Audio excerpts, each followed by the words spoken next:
Hello, everybody, and welcome back to the Doors Lenten 10-minute meditations. I'm Tori, and I'm here again with Rebekah, and today we're going to be talking about Psalm 39 and Mark Rothko.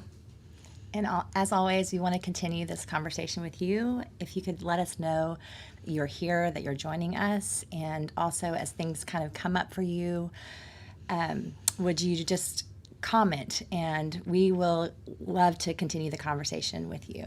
So today we're going to talk about Psalm 39, and as the psalm begins, it's basically him describing a story of something that he's already experienced.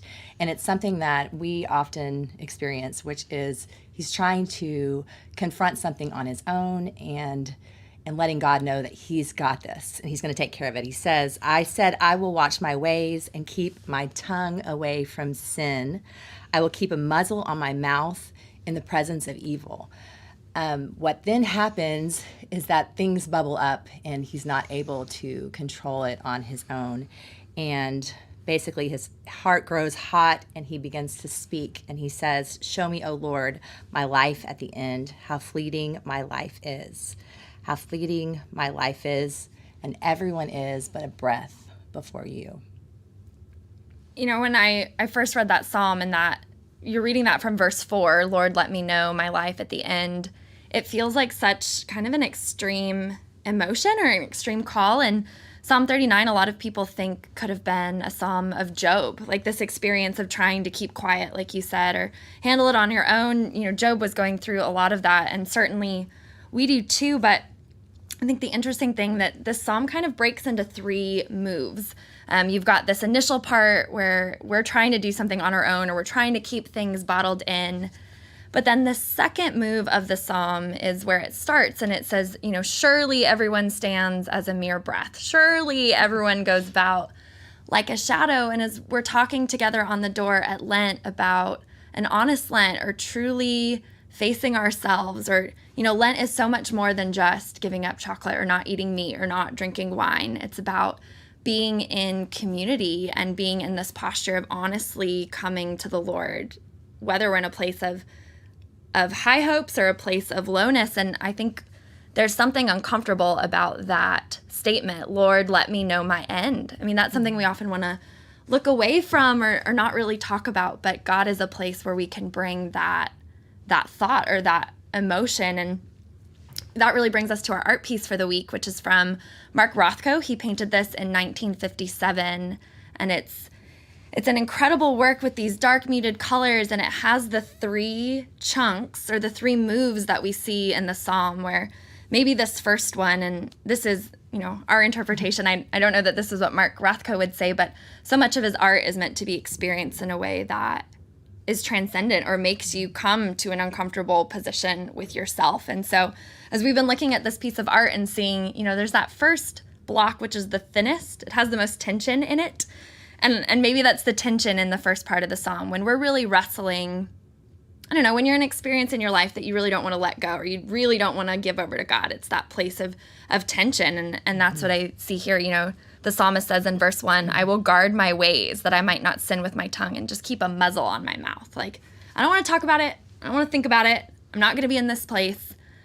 But as he turns and has this honest posture during Lent, the painting turns to this big black block, and it's the biggest part of the canvas. I'm looking at it here too, and maybe that's where I see in the psalm kind of this mention I said earlier, surely, like surely everybody else is feeling this way, or surely that person isn't struggling through Lent, or surely everyone else around me is doing fine while I'm sitting here spiraling. And so there's this sense, I think, as we get lost in this, that we go from this uncomfortable look at ourselves where we're holding it all in to then spiraling into this place where we're not sure that we're either the only one or God isn't here. But then the final move of the psalm, we see in verse 12, he says, you know, hear my prayer, O Lord, give ear to my cry. And verse 7, the psalmist says, my hope is in you. And the painting kind of breaks. The last block of the painting is less structured, and it's a brighter color. And, you know, as I just think about Lent and this psalm and this idea of showing me my life at the end, the point of that maybe isn't to wallow in that, but to say, Lord, as I take this uncomfortable look and are pressed into this situation, there's still hope that's coming, but maybe we've got to get through the first 2 blocks to get to that last piece of hope. And I know you wrote a song for us this week, and it's gorgeous, and it comes out of Psalm 39, and I was hearing you play it earlier, and you sing that as the refrain, like, let me know how fleeting my life is, and it's gorgeous. Thank you. I wanted to share a little bit about that process and kind of each week, just briefly, how we go about selecting the song. And basically, I'd spend time in the scripture, meditating on the scriptures, and typically a song will just come up that I know and that I already have in my heart that I've heard before that fits with the scripture. And this week, that didn't happen, and I began to search afterwards, just looking it up, trying to find any of the scriptures, just typing out those as lyrics and seeing if songs would come up, and nothing came up. And I did look at it like we talked about. It's with the 3 movements. So the song that I'm going to share with you in a couple minutes is structured the same way that the psalm is. So it starts out talking about trying to do this on our own, and basically I'm going to cover my mouth. I'm going to take care of this. And then asking the Lord to step in and just show us how fleeting our life is, and then ending on that hope. Well, I'm excited. Is that next? Yeah, so I'm going to go share about that, and I would love it if you would just kind of give us a little bit of the greater context of Lent. Sure, yeah. I think, as Rebekah is singing this song, and as you go and look up and read Psalm 39 for yourself during your devotion and your meditation time today, I just wonder, what if we didn't say this and then kind of move on from there? Like, Lord, let me know my life at the end is a way of saying, like, God, I give you my whole life, and I recognize that you have something greater, and you have a hope and a resurrection, because as Christians, we know where our life, is going at the end. And so it's kind of a scary thought to say, Lord, let me know my life at the end. But there's so much hope and safety in that, because we trust and believe that we have a resurrection God. And that's really when we're talking about the greater context of Lent and Easter. We never do Lent without Easter. Like, we never come into this honest look at ourselves. We never come into the wilderness without the promise of hope that comes with Easter. And so as we go into the second half of Lent, I just kind of want to bring that there. We're not at Easter yet, but we know that it's coming. And so as we come into this time of whatever heaviness we're bringing to this prayer, know that God's going to hold it, and that we can safely pray, Lord, show me my life at the end, how fleeting my life is.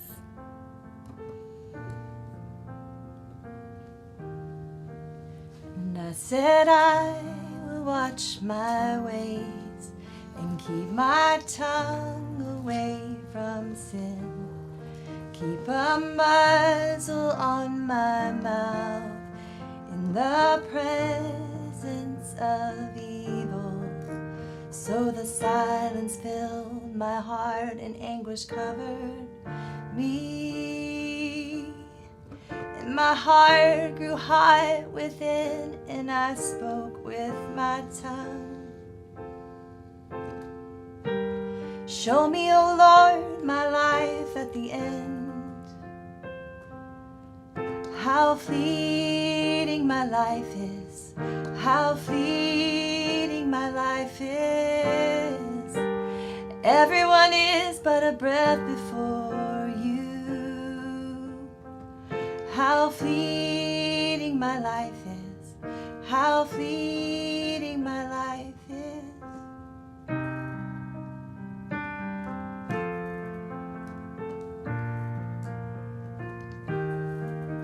But Lord, what do I look for? My hope is found in you. And save me from my transgressions. Do not turn from my weeping. And hear my prayer, Lord, listen to my cry for help. And my heart grew hot within, and I spoke with my tongue. Show me, O Lord, my life at the end. How fleeting my life is. How fleeting my life is. Everyone is but a breath before you. How fleeting my life is. How fleeting my life is. How fleeting. How fleeting before you. Before you.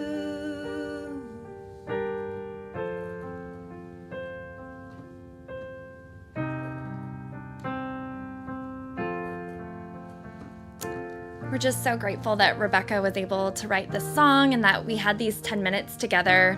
I want to leave us by reading verse 7 one last time. It says, "And now, O Lord, what do I hope for?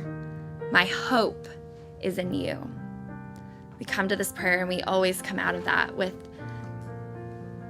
the deep-rooted hope that God is who he says he is, that Easter is coming, and that we can come into this time of really surrender and praying this prayer of how fleeting our life is, knowing that God's got the whole story of the universe and that our hope is in him. So we'll see you back here next week. And we have decided we're going to do one bonus live stream the week after Easter. We can't go through Lent and not also talk about Easter. So we'll see you back next week and for a couple more here on The Door on YouTube or Instagram or Facebook. Have a great week.